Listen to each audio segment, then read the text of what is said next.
थेट मुंबईला जोडणारा समृद्धी महामार्ग हा आता नागपूरपुरता मर्यादित न राहता तो विदर्भातील अनेक तालुक्याच्या ठिकाणाहून जोडला जात आहे।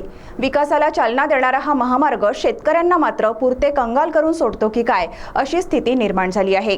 ब्रह्मपुरी तालुक्यातील दिघोरी खामतळोदी शेत शिवारातून समृद्धी महामार्ग जात असून तेथील शेतकऱ्यांना भूसंपादित शेतीचा मोबदला न ठरविताच पोलीस बंदोबस्तात मोजमाप केल्याने शेतकरी संतापले आहेत।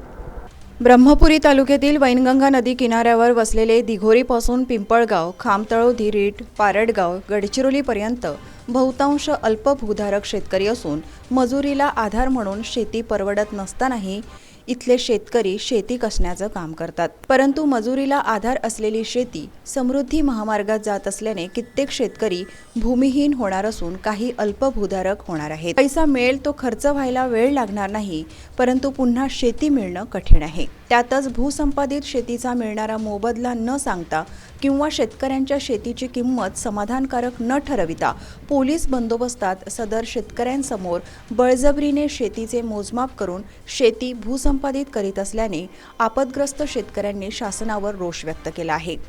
अगोदर भूसंपादित शेतीची किंमत जाहीर करूनच भूसंपादित करावी, अन्यथा जनआंदोलन करणार असा इशारा शेतकऱ्यांनी दिला आहे। CTV साठी मधुकर मिश्रा।